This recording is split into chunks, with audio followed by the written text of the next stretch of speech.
Olá, pessoal, que bom vocês, mais um capítulo do meu podcast. Hoje recebo aqui o Daniel Takaki, diretor da Inove Action. Ele que tem aí pensamentos bem legais, bem alinhado com tudo aquilo que eu penso, e vou deixar que ele se apresente, que fale um pouquinho dele, bastante aí da Inove Action, todas as ações que tem. Então, portanto, seja muito bem-vindo, Daniel. Fique à vontade para se apresentar e apresentar todo esse trabalho muito legal que você vem fazendo aí há bastante tempo já. Obrigado. Bom, eu me chamo Daniel Takaki. Todos me chamam de Takaki por um motivo muito óbvio, né? Daniel tem uma pancada por aí. Takaki, basicamente, eu sou exclusivo, então é mais fácil de saber de quem você está falando. Bem ou mal, você já sabe de quem você está falando. Eu falo que, na realidade, assim, eu venho empreendendo desde sempre. Não empreendo por amor, esquece esse discurso do cara falar assim, não, bateu uma luz lá, me iluminou, e eu falei, vou empreender, isso é groselha, cara, normalmente sai desses caras. Uhum. Né? Não, empreender basta você ter vontade que você alcance sucesso. Esquece, cara, não para de ouvir esses caras, né? Porque a gente chora, a gente sofre pra caramba. Eu falo que eu empreendi pela força da raiva, pela força do ódio, porque eu odiava ganhar pouco, né? E eu sempre achei que o meu trabalho valia mais, eu devia trabalhar e criar oportunidades. E não só pra mim, né? Mas também pra outras pessoas. Então eu acho que isso difere um pouco do que a gente vê no lugar comum, né? E principalmente daquilo que eu acredito. Eu acho que o empreendedorismo e a inovação são formas da gente efetivamente impactar o mundo, né? Impactar São Paulo de fato. Por quê? Porque o modo como a gente via emprego lá atrás, lá na década, né, de 90, 2000, início de 2000, já acabou, né? A gente já vai ter novas relações. Hoje, por exemplo, a gente tem a opção de contratação PJ, né? Coisa que na minha época não tinha. Uhum. Antigamente a gente começava a trabalhar com 13, 14 anos como office boy. Hoje já nem, acho que nem existe mais essa profissão office boy, né? A Uhum. gente nem pode ser mais registrado como office boy. Acho que meu primeiro registro é como office boy. E a gente tinha, na realidade, de novo, não falando que lá era melhor, tá? As relações de trabalho mudaram. E eu acredito que realmente a gente tem uma oportunidade de trabalhar muito forte essa questão de empreendedorismo como uma forma da gente sair. A gente entender que empreendedorismo também não é só você abrir uma empresa. Empreendedorismo é você estar na sua empresa trabalhando para alguém e ter essa cabeça de empreendedor. Não vou falar mindset que parece papo de coach. Exato, exato. Não, eu até gosto muito até de conversar com o Taká, que a gente estava conversando um pouquinho antes, né? E essa visão romantizada do empreendedorismo é uma coisa que tem ganhado holofotes, né? Ganhado adeptos, né? E é muito bom. Aqui no meu canal trago diversos empresários e é muito bom ter essa visão quanto inovação e também quanto necessidade do empreendedor, né? Quando nós falamos em empreendedor, eu não quero misturar o empreendedor lá que já veio do pai, da família, que já traz tudo aquilo, com um empreendedor que sai, por um exemplo, da periferia, empreendendo, né, por necessidade, É. por necessidade mesmo, né? E nesse sentido, o meu canal também fala muito de privacidade, né? Trabalhamos com a LGPD, e você tocou em algo muito legal, né? Profissões que estão morrendo e profissões que estão nascendo.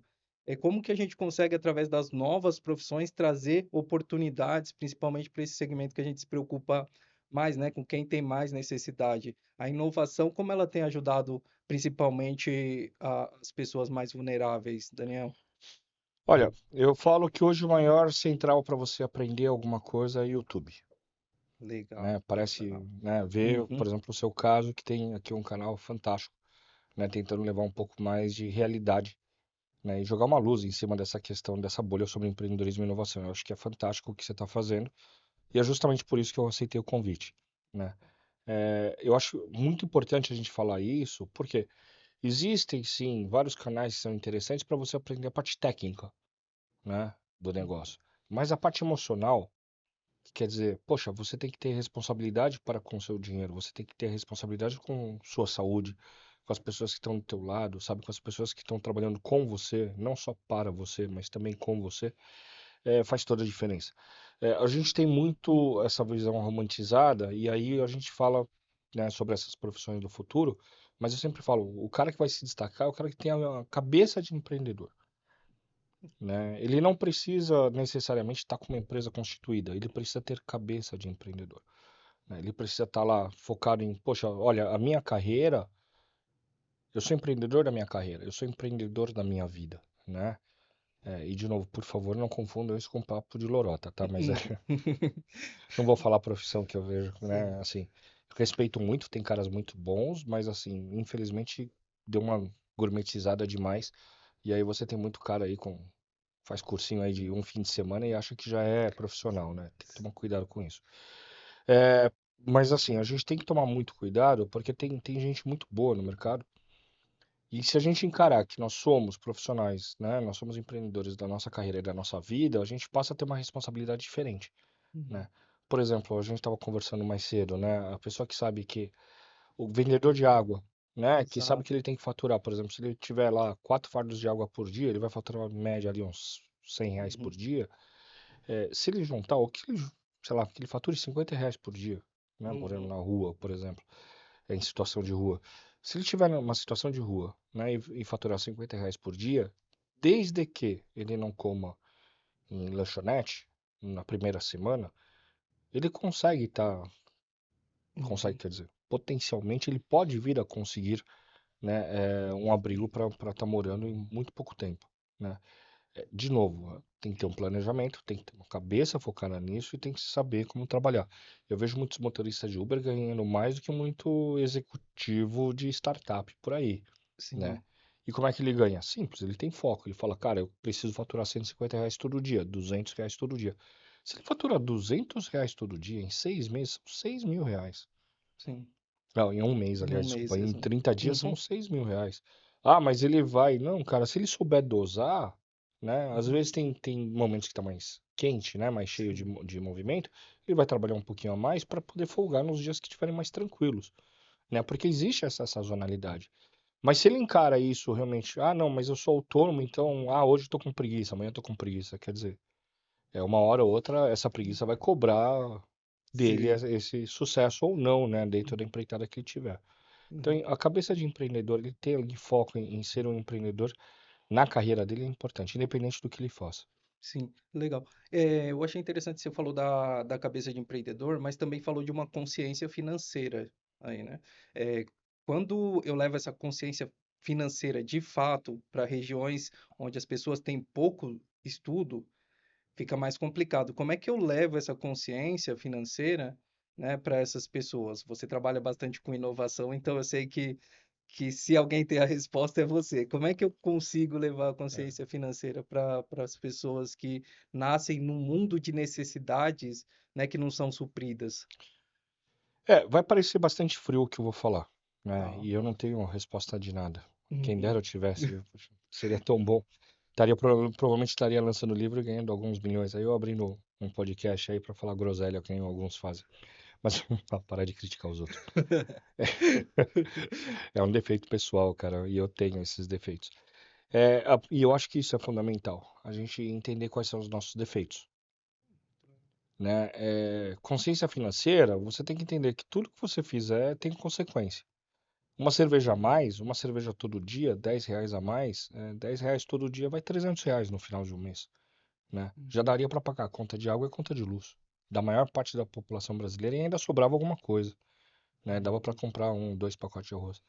Quer dizer, se eu tenho uma necessidade, eu preciso definir quais são as necessidades. E às vezes, quer dizer, meu primo, minha mãe, meu tio, meu irmão, sabe, minha Sim, avó não tem essa cabeça e eles estouram a caixa deles. né, Eu não sou responsável pelo caixa deles. Aí exato. parece, nossa, você tá falando Uhum. uma coisa que é. Não, não é. Eu só vou poder ajudar as pessoas se eu estiver bem.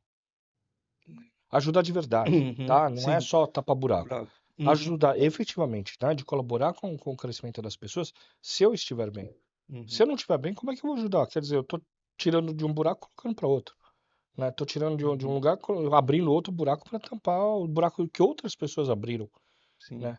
Aí isso tem consequência. E a gente não sabe falar não. Falar não também é uma forma de amar. exato. É uma forma de Uhum. educar, né? Meu filho ouviu muito não na vida, né?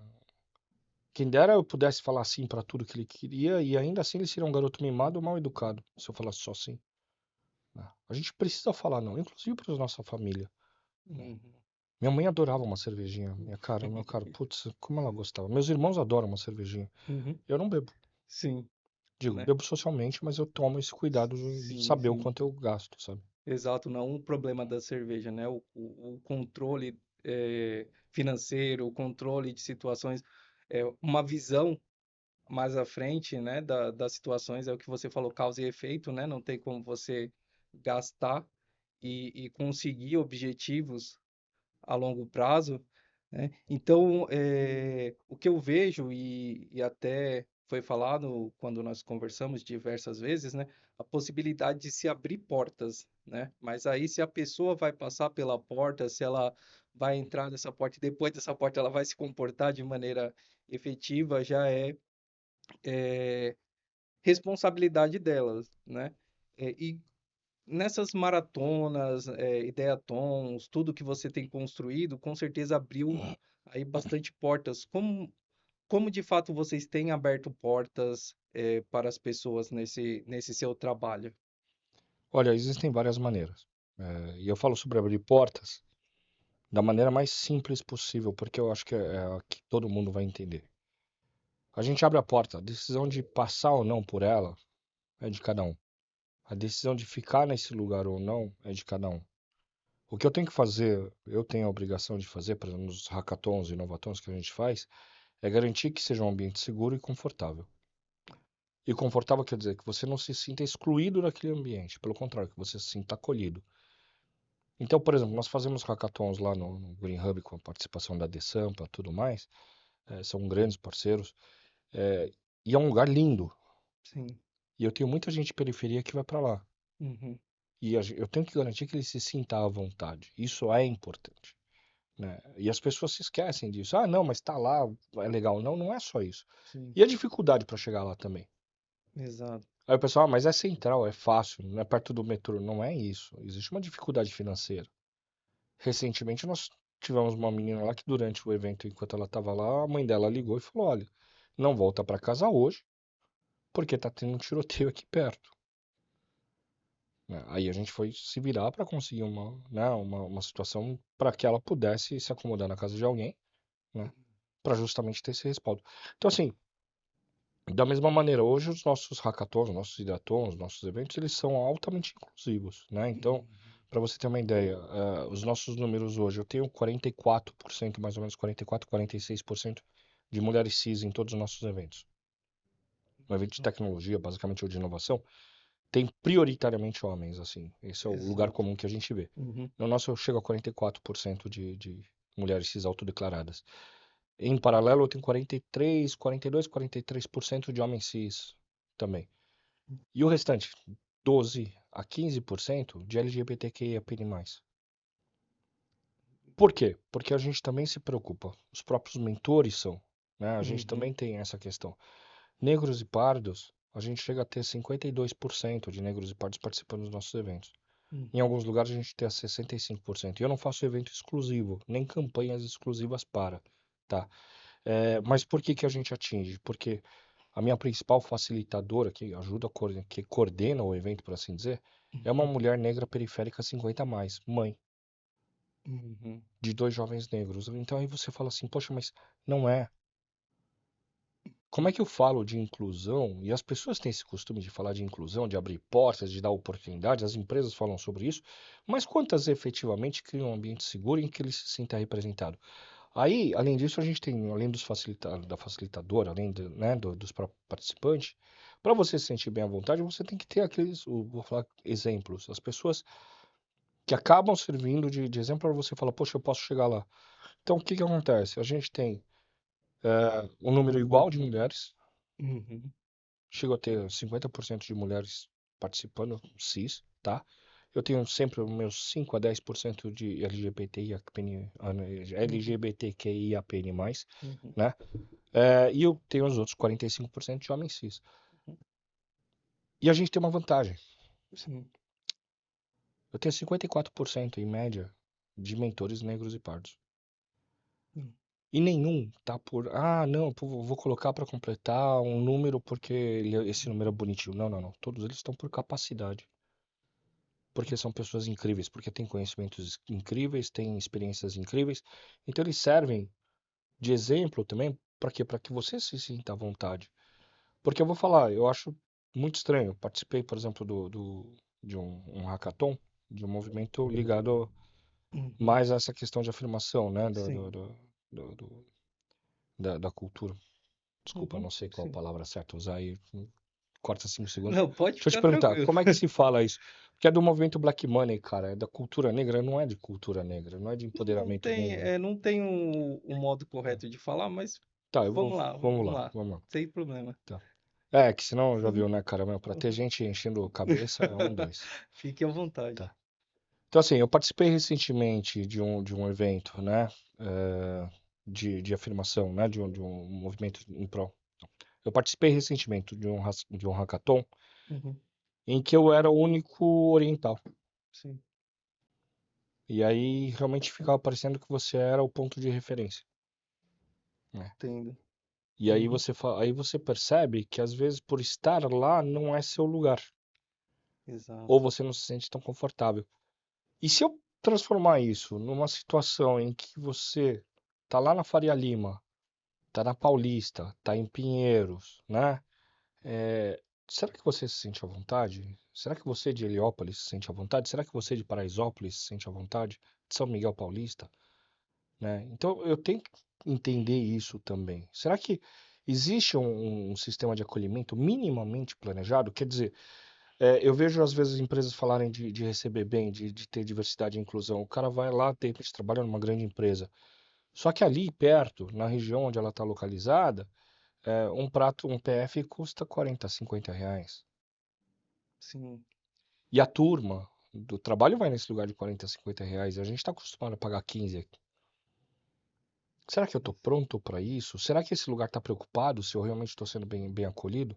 Então, assim, a gente precisa ser um pouco mais claro sobre essa questão de diversidade e inclusão, Uhum. porque ela não pode ser só da boca para fora. A pessoa Exato. tem que se sentir acolhida e a gente tem que prestar atenção. Então, abrir a porta é importante, mas criar o ambiente certo para que a pessoa possa permanecer também é importante. E aí você me perguntou de que maneira a gente faz. Além de ter essa preocupação de criar o ambiente certo, a gente tem dois programas. Um vai ser um presente, né? Vou falar que não vai ser um presente, desculpa, vou mudar o termo. Vai ser uma parceria e a gente vai construir essa parceria juntos. Eu tenho uma parceria muito importante com a Faculdade Impacta e Tecnologia e eu vou dar para vocês, para oferecer para todos os seus ouvintes, né, ou telespectadores, Adores. né, que acompanham o teu canal. Vamos fazer o seguinte: todo mundo que se inscrever e assistir o seu vídeo agora vai receber uma bolsa de 3 meses para fazer qualquer curso livre da Faculdade Impacta dentro da plataforma Your Way, que é uma plataforma Uhum. proprietária deles, que é um negócio incrível. Quer dizer, durante 3 meses você vai poder assistir quantos cursos você quiser, deve ter uns 200 e poucos, 300 cursos lá dentro, tá? E aí você tem lá o tempo, por exemplo, eu preciso de 30 horas desse curso, ok, né? Faça o seu planejamento, assista lá as 6 horas, você vai ter o certificado de uma faculdade renomada, né, conhecida. E isso é uma forma que a gente tem de justamente abrir portas. Agora vamos ver se os caras vão permanecer, né? Uhum. Porque Não. esse é o segredo, né? A gente está Sim. abrindo, aí a gente abre através de vocês. Eu quero ver se o pessoal vai permanecer, vai dar continuidade nesses cursos, vai terminar de fato esses cursos. Ah, então vou até olhar para a câmera ali. Primeira coisa que eu vou fazer é agradecer ao Takaki, né? Essa parceria que ele propôs, tudo isso que, quando eu perguntei de fato o que ele faz, ele de fato mostrou, né, o que que ele faz, como que ele abre portas. Estou muito feliz, de poder propiciar isso a quem for assistir o nosso canal, né? Agradecer novamente ao Takaki e colocar aqui questões que, cara, eu achei sensacional, assim, né, todo esse trabalho que você faz, mas eu vou dar a oportunidade também de você explicar para quem está assistindo e não conhece tanto o que é o Ideaton, o que é um hackathon, né, esses outros eventos que você faz, apenas para que você tenha a possibilidade de trazer novos públicos, né, até convidar a plataforma, a tudo isso que você trouxe para nós. Legal. Bom, o que são os hackathons? Normalmente o pessoal chama de maratona hacker, né? Então a gente pega ali 12, 14, 30 horas, 40 horas, 52 horas, do cara ficar imerso tentando solucionar um problema, E a gente fala hackeando no sentido de não necessariamente só a parte tecnológica, mas buscar uma solução diferente, tá fora da caixa. Eu prefiro o termo inovatom, Uhum. porque quando a gente fala de hackathon, hacker, maratona hacker, a primeira coisa que eu peço para pessoa é assim, fecha os olhos 5 segundos. Experimenta fechar seus olhos. Eu- Imagina um Sim. hacker. Uhum. Imaginou? Homem Sim, branco, cis, 20, 30 anos. Você não se encaixa, eu não me encaixo, sim, né? Então, se eu não me encaixo, eu já não vou. exato. Quando eu chamo de maratona de inovação, a gente conseguiu atingir mais mulheres, mais negros e pardos, mais LGBTQIAPN+. Então, quer dizer, parece bobeira, mas por uma questão de nome, ele já Uhum. é um impeditivo. A gente não observa tudo, né? Então é importante entender isso. Então, quando a gente faz hackathons, inovatons, ideatons, a Innovaction ela tem isso como prioridade. E se uma empresa fala para mim, eu quero te contratar para fazer um Uhum. hackathon corporativo e vai ter que ser assim, olha, para mim, eu quero só um nível bom de participantes, Uhum. eu já falo para ele, agradeço, falo tchau, não vou fazer porque eu não sei o que que é o seu nível bom, né? Você fala, são das boas faculdades, quer dizer, o que são boas faculdades? São os Exato. participantes mais capacitados? O que são os capacitados? Né? Uhum. Quer dizer, quem que eu estou excluindo dessa história? Né? Então, assim, a gente toma esse cuidado. E os inovatões, eles são maratonas, como a gente vara à noite, dá alimentação, né? Cuida do pessoal, cria um ambiente seguro, para que eles realmente eles tentem descobrir soluções para problemas, problemas de fato. E a gente perde não, desculpa, a gente gasta muito tempo Uhum. entendendo o que é um problema. Vou te dar um exemplo que acho que é a coisa mais que toda vez eu cito. Criança na rua é um problema? Não Depende. é. É. Uhum. Criança na rua não é um problema. Quem dera as crianças pudessem ficar na rua. Se a gente começa a criar políticas públicas, entendeu? Para tirar a criança da rua, a gente coloca cada vez mais elas em cercadinhos.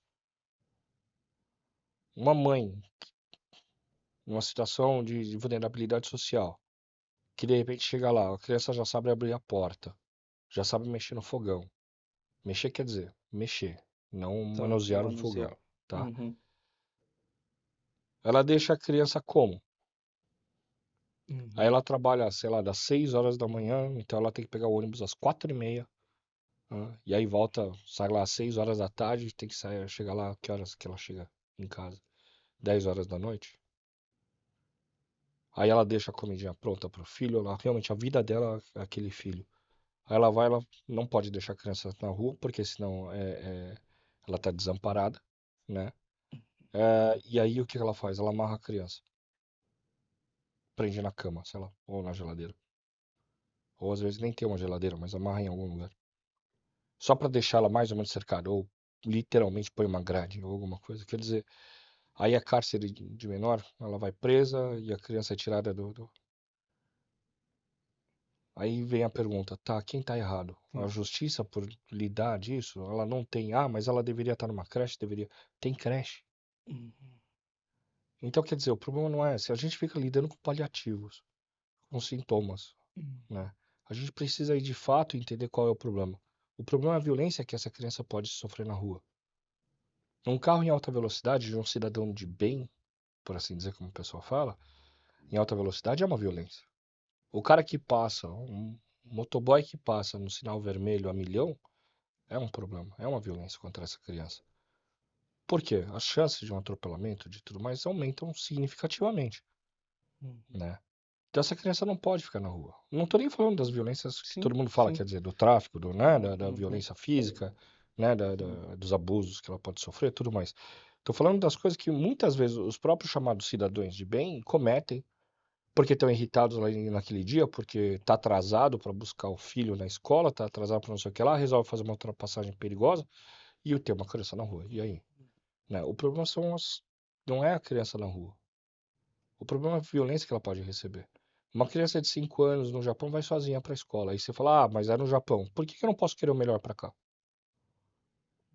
A gente precisa mudar a nossa cabeça. Então, esses hackathons, esses inovatons, a gente tenta buscar realmente o problema raiz para combater esse tipo de coisa. Não os paliativos só.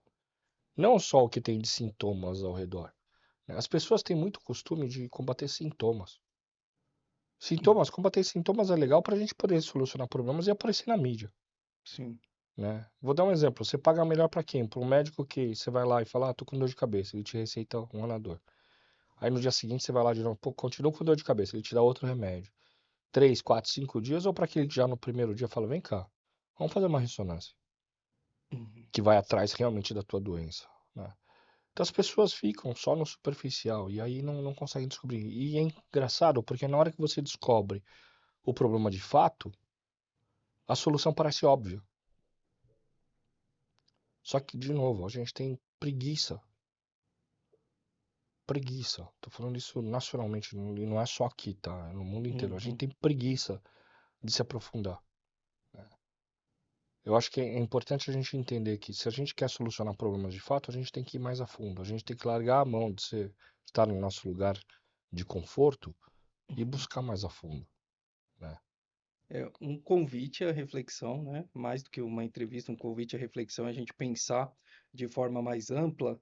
E com tudo isso eu fiquei pensando bastante coisas, viu, Taka? Primeiro, em relação aos números que você passou dos eventos, né? Que para alguns pode parecer coisa absurda, e aqueles números ali não refletem nada diferente dos números da sociedade, né? Que quando você fala que tem 52% de negros em cargos de direção, a gente tem 52% de pessoas negras na sociedade. Não vejo nada Deveria ser né? Você não devia deveria. ser algo anunciado como, né? Sim, É, e os outros números também eu vi que acompanham bem, né? sim.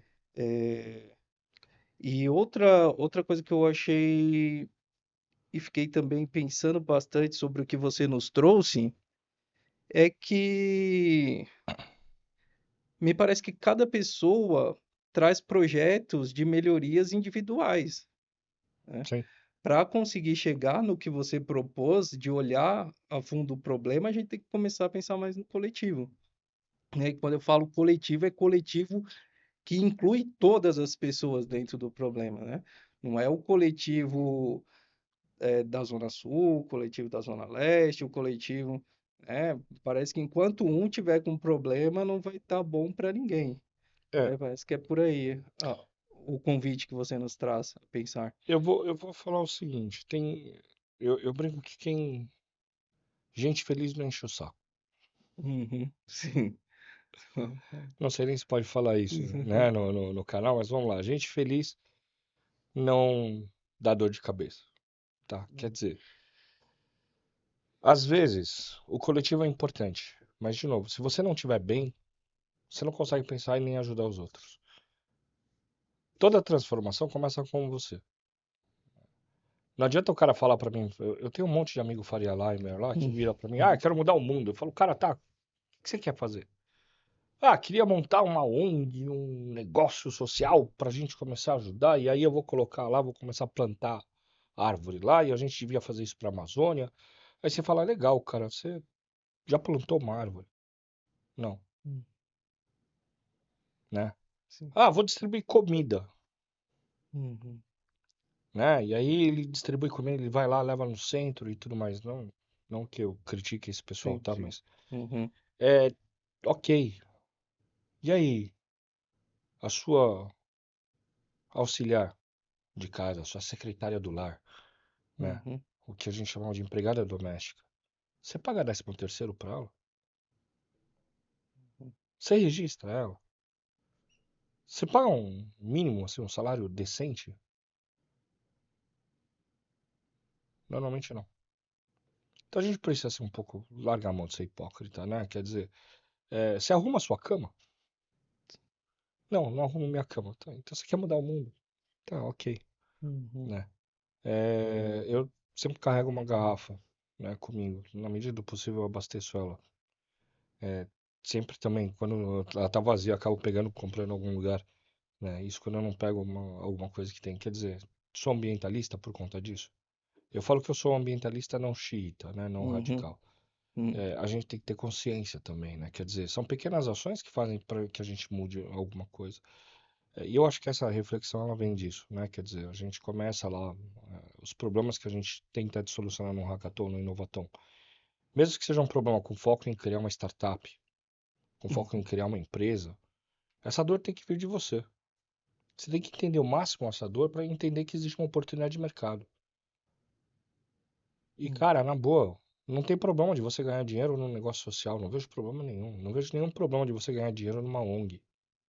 Desde que você faça a entrega que você promete, uhum, né? O que me dói é ver, por exemplo, algumas coisas que não devolvem aquilo que precisam devolver.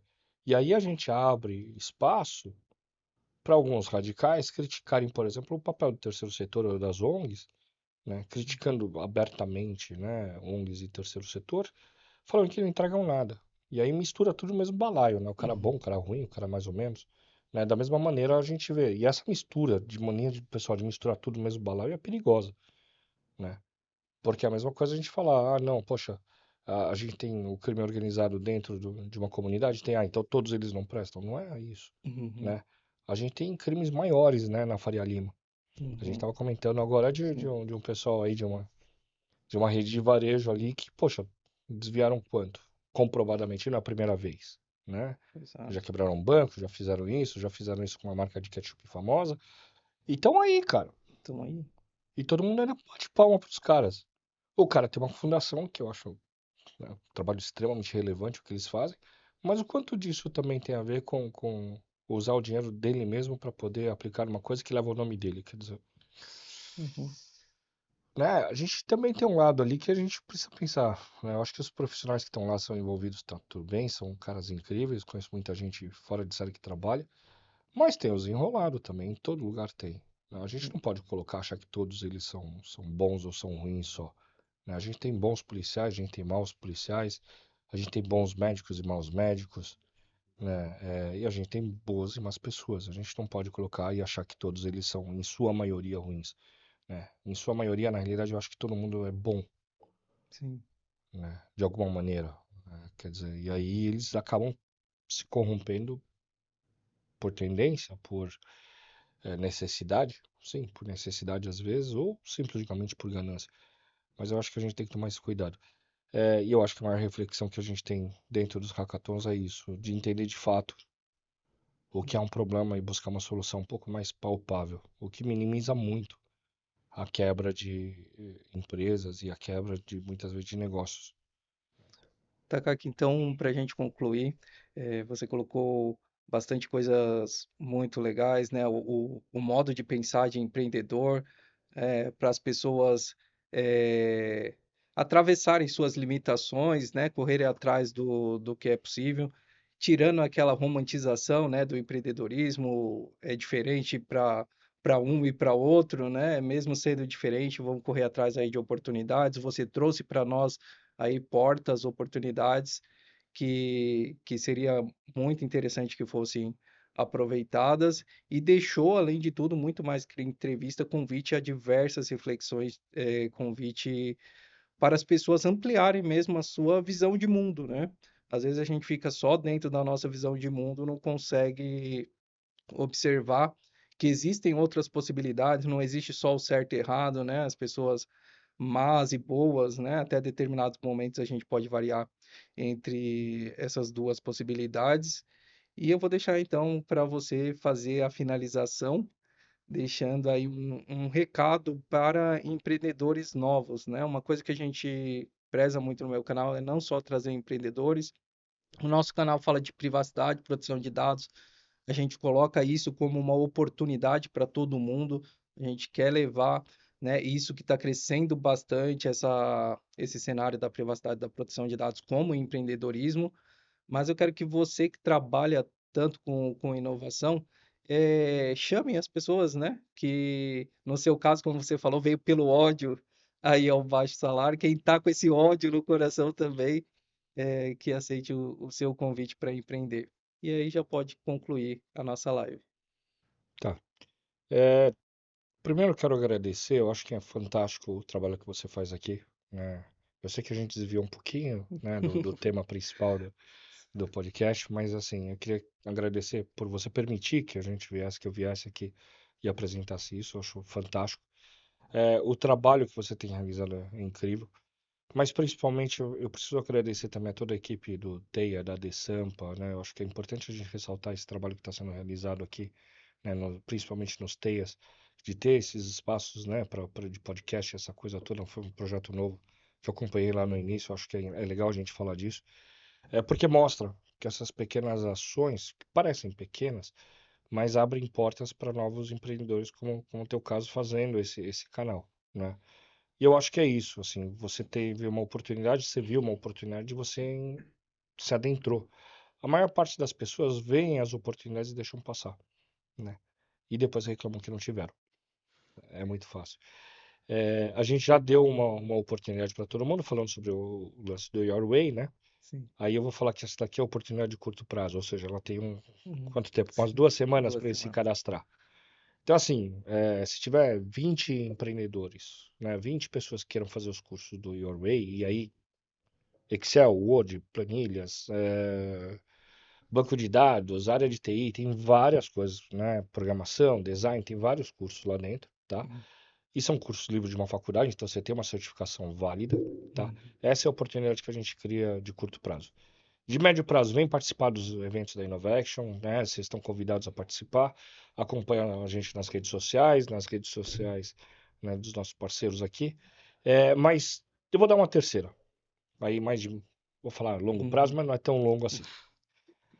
Fica de olho, né? A gente dá 240 bolsas para as pessoas que queiram fazer parte, pessoas em situação de vulnerabilidade social, tá? Jovens, que queiram fazer uma faculdade de análise e desenvolvimento de sistema e engenharia de software, junto com a faculdade Impacta. Como é que a gente faz essa bolsa? A gente dá 6 meses gratuitos para o rapaz fazer, para a pessoa fazer, para o menino, para a menina fazerem lá o curso de análise e desenvolvimento de sistemas ou de engenharia de software.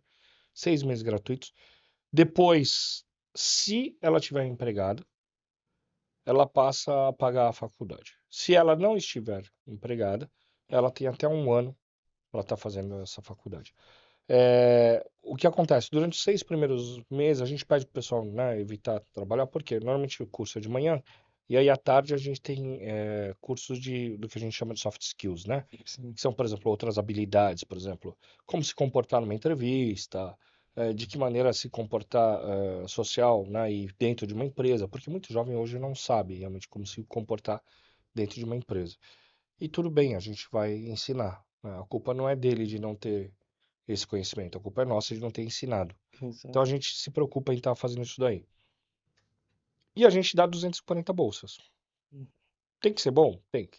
Tem que passar num vestibular de verdade, não é aqueles Não vestibular é. caça talento, né? Uhum. A gente está realmente preocupado em levar gente afim. É, 95% hoje o índice de contratação que a gente tem a partir do oitavo mês, sétimo para o oitavo mês. Então é muito alto. Num salário de 1.800 a 2.500 mais ou menos de salário de um estagiário dentro desse programa. Então quer dizer, a oportunidade está dada, né? A gente deu 3 oportunidades, né? E, Gente, uma live com mais oportunidade que essa vocês não vão ter. Então não esquece de dar um curtir aí no canal, compartilhar com todo mundo e a gente se vê aí no próximo episódio. Obrigado, Takaki. cara, eu que agradeço e de novo, moçada, as portas estão abertas. Vai lá, entra, se você quiser, fica. E se você tiver capacidade, voa porque a gente vai dar suporte. Valeu. Valeu.